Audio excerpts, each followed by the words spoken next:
At Mom's birthday, they sat us beside the trash. My uncle sneered, "You're not real family anyway." I just smiled, told him, "Check under your plate," and left. 15 minutes later, my phone wouldn't stop ringing. 46 missed calls. You know that gut-wrenching moment when a decade of quiet resentment and selfless giving finally snaps. For me, it wasn't some grand explosion, but a cold, calculated decision made at my mom's birthday dinner, after my own uncle looked at my 8-year-old daughter and essentially told her she wasn't real family. That's when I calmly told him to check under his plate, and then we just walked out, leaving a phone that would soon light up like a frantic warning, buzzing with 46 missed calls. My name's Ethan. I'm 33, and I'm that guy in the family, the oldest kid, the one who always fixes the Wi-Fi, fills gas tanks, and somehow remembers everyone's birthdays. By day, I'm a project manager. By night, a single dad to my amazing daughter, Mia. She's 8, obsessed with Galaxy leggings, sticker books, and blue slushies that stain her tongue. We live in a small apartment with a coffee table I still need to fix. My mom always thinks I work too much. My sister, Paige, constantly implies I don't work enough, at least not for her endless demands. Yet, somehow, I'm always available. Mom's birthday dinner was at this mid-range Italian place off the highway. You know the kind, fake plastic vines, menus that feel sticky, and family-style bowls that look way bigger in the pictures. I booked the room. I brought the cake. I even wrapped her gift myself, a bracelet she'd circled in a catalog months ago, and then pretended to forget. Mia and I arrived early, her tiny hands clutching the gift bag, practically vibrating with excitement. I was just tired. As the host let us in, I saw it instantly. Our table, not the private room I'd booked, but shoved right near the busing station. The trash bin, the clatter of plates, that sour mop smell. And then Mia whispered, her nose wrinkling, "Why is our table next to the trash?" Before I could even think of an answer, my Uncle Larry, Mom's brother, leaned over, his cologne suffocating, his opinion ready. "Because you're not real family," he said, eyeing Mia. "You're just her side." The room went silent. Forks paused midair. I stared at him, then at my mother, who flinched and took a huge gulp of water, like it could somehow make her invisible. Mia looked up at me, her cheeks slowly turning pink. "Am I not family?" she asked, her voice small. "You are my family," I said, keeping my voice steady, even though my blood was boiling. "You're the best part." Larry snorted. "Oh, relax. It's a joke." "It's not funny," I shot back. My sister, Paige, slid in, perfectly timed. "Ethan, don't start. Mom wants a peaceful night." I watched the staff squeeze past our chairs, dumping plates into the bin, the smell rising again. I pictured the private room I'd requested and paid a deposit for. I pictured the confirmation email. And then, I pictured the way every mistake, every perceived slight in this family, somehow always benefited everyone else but me. Mia squeezed my hand, the gift bag crinkled. I stood up. "We're not doing this." Larry rolled his eyes. "Sit down, hero." I picked up the gift, looked him dead in the eye, and said, as calm as I could possibly manage, "Check under your plate." Then, I helped Mia with her jacket. We walked out into the cool, clean air. 15 minutes later, as I buckled Mia into her booster seat, my phone lit up, vibrating across the cup holder like a trapped, angry bee. 46 missed calls. I stared at the screen. My heart didn't race. It slowed. "Dad?" Mia asked softly. "Are we in trouble?" "No," I said. "We're done." And I started the car. Let me tell you what that plate was all about. For 10 years, I'd been the family's wallet with legs. It didn't start that way, but it slid there, death by 1,000 small can you justs. It was me putting the deposit on Paige's apartment, just until she gets her bonus. It was me paying Mom's car insurance, just this month. It was me adding Larry's line to my phone plan because his job needs reliable service and you get family discounts. It was me picking up every bill at every dinner because you make more than us. I wasn't rich, just organized. And apparently, that translates to sponsor. When Mia was born, her mom and I tried to make it work. We didn't. We co-parent well enough. The custody schedule is boring, it's fair, and Mia is loved. That part is fine. The part that isn't fine is the way my family talks about Mia's mother like she's a footnote, and Mia like she's a guest pass. They never say step. They say her. As in, are we inviting her family too? As if Mia has a detachable side. The first time I paid someone's bill, I was 23. Paige called, crying about an overdraft fee. I covered it. Then came the utilities. Then the credit card. "We'll pay you back on Friday." That Friday never landed. Mom would say, "We're family. Money comes and goes." But the direction was always the same, away from me. Larry, he has stories for days. A layoff that never ends. A business idea that starts and stops every 6 months. He's the fun uncle, the one who shows up with fireworks and disappears when the smoke clears. He bumped into my finances through my mother's soft heart and my sister's loud voice. "Just put him on your plan for now," Mom said, 3 summers ago. "It's only $40 a month, plus the phone," Paige added. "He needs a phone." It became $95 after the upgrade he accidentally took on the installment plan. Then it was data overages. Then international roaming, which he didn't know was a thing, when he went on a cruise. Meanwhile, there were quieter drains. Mom's house needed a new water heater. She cried about being too old for cold showers. I swiped. Her property taxes spiked. I set up autopay from my account because she forgot the portal password. Groceries, prescriptions, taxis, little rides between bigger asks. Every boundary I tried to set got filed under selfish. Ethan, don't nickel and dime your own mother. Ethan, your sister is trying. Ethan, you know Larry's had it rough. They never said what I'd had. They never asked. The last straw wasn't even big. It was a Tuesday. I was in line at the pharmacy with Mia, who had strep and needed liquid antibiotics that tasted like pink chalk. My card got declined. Not because there wasn't money, but because of a fraud hold. 6 DoorDash orders, 2 rideshares, and a gaming subscription all hit within an hour. I recognized the pattern. Paige's new boyfriend had borrowed her card again, except it wasn't her card. It was mine. The same one I gave her 2 years ago for emergencies and forgot existed because she promised to cut it up. She cried when I called. I'm sorry. We were short on cash. He ordered food for everyone. You wouldn't want me to starve. I canceled the card in the parking lot with Mia dozing in her car seat. I let the pharmacist run my debit. I drove home with a feverish kid and a cold, leaden feeling in my chest that did not lift. That week, I made a spreadsheet. No numbers, just names and categories. Phone lines, car insurance, Netflix, Apple Music. The gym membership page paused on my card and forgot to unpause. The tiny $7 cloud storage Larry had set up using my email because your password manager is better. The $29 device protection for a tablet my mom never learned to turn on. I didn't rage. I didn't post. I made calls. One by one, I pulled my name off, canceled, transferred. I told Mom first. I'm not punishing you, I said. I'm stopping a habit. She sniffed. So, I raised a stranger? Mom, I pay for Mia. That's my job. I'm not everyone's bank. You think money makes you better? She said. I think it makes you dependent, I replied. She hung up. The birthday dinner was supposed to be a reset. I booked the private space so Mia wouldn't be jammed near a trash bin. I prepaid the base menu to make it simple. I even called the manager to confirm the layout. So when we arrived and got shoved by the busing station, I knew someone had sweet-talked the reservation into something cheaper, smaller, easier for them. And I knew where the extra seats went, too. When we walked in, I saw 2 neighbors I barely recognized at the nice end of the room, with balloons and place cards. Mom, I said quietly, who invited the Nelsons? She looked at her napkin. They've been good to me. I looked at the trash bin. I looked at Mia. And then Larry opened his mouth. That's when I decided to flip the script. Not a blow-up, not a speech, but something cleaner. Earlier that day, I'd slid folded envelopes under every porcelain plate at the head table. Larry's had a photocopy of his phone installment agreement and a bright yellow sticky note. Transfer request submitted. Effective tomorrow, line disconnected.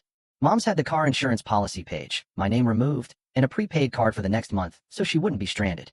Paige's had a small silver key, the storage unit where I'd packed everything she'd bought using my card this year, with invoices taped to the boxes. A quiet ledger you could touch. Under my mother's plate, I'd left the bracelet. She could keep the gift. The enabling would stay with her, too. But the gift was mine to give. So, when Larry said Mia wasn't real family, I didn't argue. I just said, check under your plate. And left. We didn't go far. I drove to the strip mall across the street and parked in front of the frozen yogurt place, because Mia needed something good. She piled gummy bears and 3 kinds of sprinkles into a paper cup and ate in focused silence. I stared through the windshield at the restaurant door, waiting for the first ripple. My phone buzzed, then vibrated like it was trying to bolt. First was Paige. Ethan, answer. What's this? Second was Mom. What have you done? Then Larry. Call me now. I turned the screen face down. Mia licked her spoon. Is Grandma mad? She's surprised, I said. People get loud when they're surprised. The calls multiplied. Unknown numbers. Cousins, a neighbor, the restaurant manager. I breathed. I had planned this carefully, but I hadn't planned for the part where my body would shake anyway. I texted one thing to the family group chat. I'll talk tomorrow. Tonight's for Mia. Paige responded in seconds. You ruined Mom's birthday. Larry jumped in. You tried to embarrass me. Didn't work. I already talked to the manager. Your little papers mean nothing. I typed slowly. They're confirmations, not threats. Then I muted the thread. At home, I put Mia to bed to the soft glow of her fish nightlight. She asked, did I do something wrong? I sat on the carpet beside her and told her the truth in 8-year-old words. Grown-ups forget how to be kind, I said. Tonight, they forgot. That's not on you. She nodded, like she understood more than I wanted her to. Can we sit at a good table next time? Always, I said. When the apartment was quiet, I opened my laptop and a folder labeled Boundaries.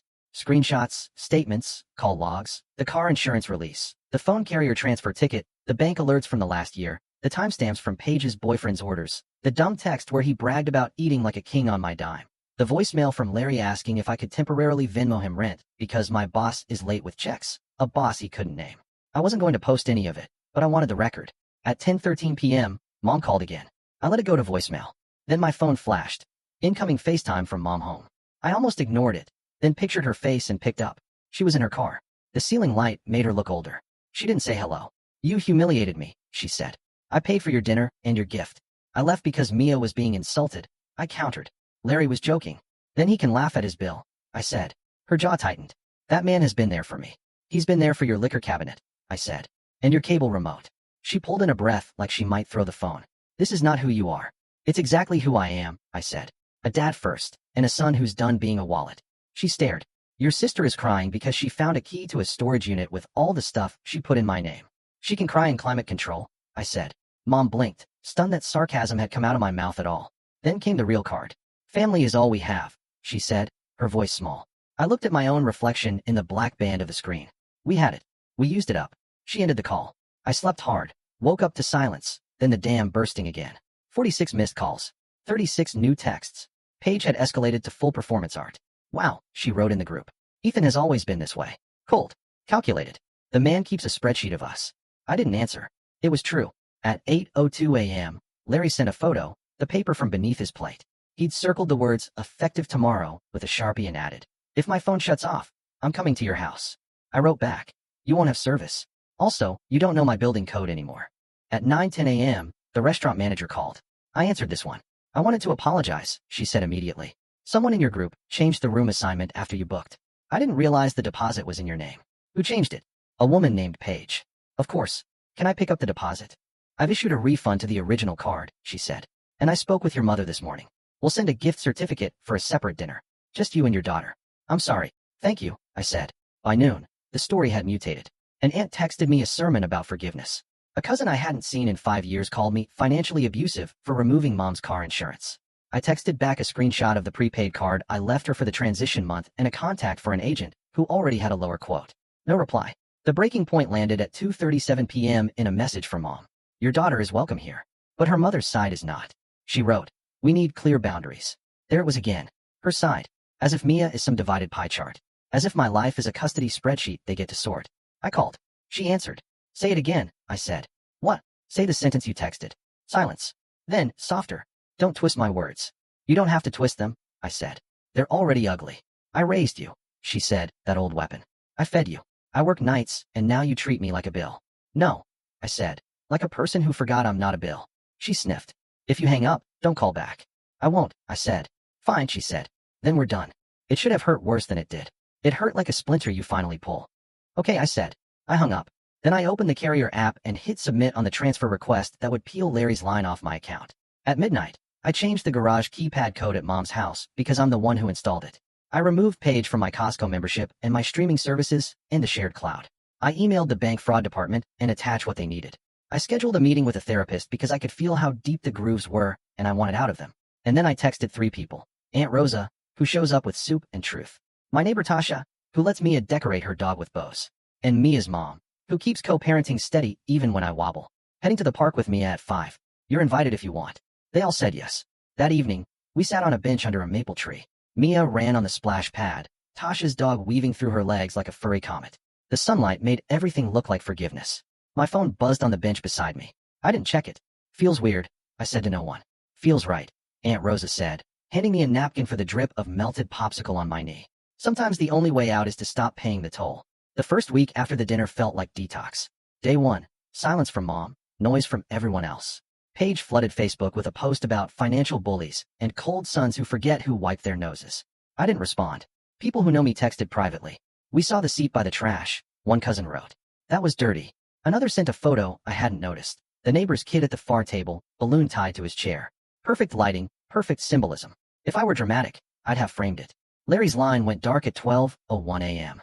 I know because he called me at 12:03 from the restaurant's landline.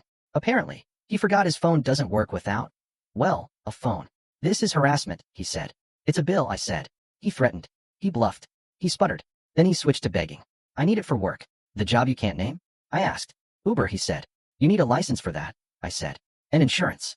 Neither is on your to-do list. Click. Day 2. Mom texted Mia directly for the first time ever. Grandma loves you. Mia, show me the phone. Can I say I love her too? She asked. Yes, I said, always. I texted Mom separately. Please communicate with me about scheduling. No reply. Day 3. Paige tried a new angle. If you keep this up, Mom will lose the house. I sent the agent's lower quote again. I also sent the screenshot of the automatic payments I'd made for 2 years. This is how she kept the house, I wrote. Me. Quietly. She posted a selfie at a salon 30 minutes later with, "Sometimes you gotta spoil yourself." I closed the app. Day 4. My boss noticed I wasn't carrying the usual low-level static in my shoulders. "Whatever you did," she said in our one-on-one, "keep doing it." I laughed for real for the first time in days. At lunch, I Googled parent boundaries adult children and fell into a rabbit hole of threads where strangers made me feel less insane. None of them had my Uncle Larry, but most had a version of him. Day 5, Mom called. I let it ring out. She texted ground rules, she wrote. "No partners at my events, only family." I read it twice, 3 times. My daughter's mother isn't trying to attend Mom's events. She's polite enough to stay away. But the message wasn't about logistics. It was a map of Mom's world. Tidy circles, blood on one side, everyone else on the other. Mia split down the middle like a pie chart. I typed and erased a dozen replies. I settled on the only one that mattered. "If Mia isn't fully welcome, we aren't attending." "Manipulation," she answered. "Punishing me with your child." I put the phone down. I paced. I picked it up. "It's parenting." No reply. Day 6. Aunt Rosa invited Mia and me over for spaghetti. We ate at a table that wobbled worse than mine. The sauce stained Mia's shirt. I didn't care. Rosa told me stories about my grandmother. Not the polished kind, the good kind. The time she had cash and flour because Grandpa gambled. The time she told the priest to mind his own business. "You get that spine from her," Rosa said. "Not from your mother." That night, I wrote an email to Mom. Long, clear. Simple language. No heat. "I love you. I'm done funding anyone except my child. I will not attend events where my daughter is minimized. I will not explain or defend these boundaries in the group chat. If you want to talk, we can meet in a public place with a start and end time. I will pay for my coffee, and mine only." I didn't send it. I saved it as a draft. Not everything has to be delivered. Day 7, something shifted. Not out there, but in here. The urge to fix, to appease, to stage manage every reaction, it started to lift. I took Mia to the farmer's market and watched her sample every cherry tomato like a tiny critic. We bought a plant that will probably die on my windowsill. We named it Kevin to give it a fighting chance. At noon, my doorbell rang. Through the peephole, Larry. He cupped his hands around the lens like that would make me invisible. He had a new phone already. Someone else's problem, I guess. He knocked. He pounded. He shouted for the building to hear. "Ethan, you're making this personal." I texted my building manager. He texted back, "On it." Larry left 5 minutes later when security asked him to. That afternoon, a different notification popped up on my phone. Refund issued. Restaurant deposit. $250 back onto my card. Small number. Big breath. In the weeks after, the missed calls tapered. The group chat died down. The volume of my life dropped to a level where I could hear my own thoughts again. I saw my therapist twice. She didn't try to make me reconcile. She asked me to list facts. Fact, I paid for things because I was scared of being labeled selfish. Fact, they labeled me selfish anyway when I stopped. Fact, I am responsible for a child, not a clan. Fact, love that costs you your self-respect isn't love. On a Wednesday, Mom finally asked to meet. I agreed. Public place, start and end time. I brought a printed list. Not to shove, not to win, just to keep the conversation from drifting into the usual fog. Mom arrived with a tight smile and a blue scarf I remembered from childhood photos. We ordered coffee. She didn't touch hers. "I don't know who you are anymore," she said. "I do," I said. "It's new for me." She scanned the list. No money, no favors, no partners at events where I don't invite them. "That third one is yours," I said. "But we won't attend those events." She pinched the bridge of her nose. "Larry needs help. Larry needs sobriety and a job," I said. Silence. The kind that chirps. "You used to be kind," she said. "I used to be afraid," I said. She looked up sharply. "Of me? Of losing you?" I said. "Turns out I can't lose what I never really had." She flinched. "Don't be cruel." "I'm being plain," I said. "You can call me cruel when I say yes and resent you. That's the old me." We sat with it. She stared at the bracelet on her wrist, the one I gave her. She turned it once, like a dial. "I shouldn't have let them sit you by the trash," she said finally, her voice small. "I didn't notice, or I didn't want to." "Both can be true," I said. "I want my family," she whispered. "So do I said. "I'm building one." We didn't hug. We didn't fight. We paid separately. We left. A week later, Mia got invited to Mom's for cookies. I drove her over and stayed on the porch. Mom opened the door and crouched to Mia's height. "You are my family," she said to her. "All of you. No footnotes, no sides." Mia looked at me. I nodded. "Go inside." I saw the dining room table. 2 chairs. No trash bin nearby. It sounds like nothing. It felt like weather changing. I'm not naive. A line isn't a spell. The pull of the old pattern is strong. Paige still posts like every thought is breaking news. Larry still calls from new numbers, still tries fresh angles. But the difference now is simple. Their dials don't reach me unless I want them to. As for the neighbors, I don't care who got the balloons. Mia has a plant named Kevin and a dad who keeps promises. We eat pizza on paper plates and sit at the good table every time because I carry it with me. One more thing. The envelope I tucked under my mom's plate. I didn't include a bill. I included a photo. Mia and me at the park, hair frizzy from the splash pad. On the back, I wrote, "This is the family you get when you respect us." Mom keeps it on her fridge now. I noticed it when I dropped off Mia last Sunday. The bracelet flashed on her wrist when she reached for the milk. She didn't say sorry. I didn't ask. We're not fixed. We're adjusting. And the uncle? He tried to corner me at a grocery store aisle last week. Still smelling like cologne and old stories. "You think you're better because you pay your bills?" He sneered. "No," I said. "I just think I'm done paying yours." He opened his mouth, closed it, reached for a jar of pasta sauce like the conversation lived there. I walked away. Here's the moral I carved out of all that noise. I'm not an ATM with feelings attached. I'm not a seat by the trash. I'm a father, a son with limits, a man who learned late that family is not a password you enter to open someone else's wallet. My kid asked why our table was next to the trash. It was the right question. I spent a decade explaining the smell away. Now, I move the table, or I leave. I don't owe anyone access to me that requires me to make my daughter small to fit. If that looks cold from the outside, fine. Inside my house, it feels like heat. People tell you setting boundaries will make you lonely. Sometimes it does. You lose the kind of company that only shows up when you're paying. But the space that opens, that's where real people fit. Neighbors who bring soup. A co-parent who respects your time. A kid who sleeps easy because the room is quiet. I used to think love meant saying yes until I disappeared. Turns out love is the version of no that protects the right things. I won't be the family's bank. I won't pretend insults or jokes. I won't sit my child near the trash to keep the peace. Check under your plate. It wasn't a gotcha. It was a line. On one side, the old script. On the other, a life I can look my daughter in the eye about. 46 missed calls used to mean panic. Now they mean I silenced something that never cared if I could hear it anyway. I'm not waiting for a better apology. I'm busy building a better life.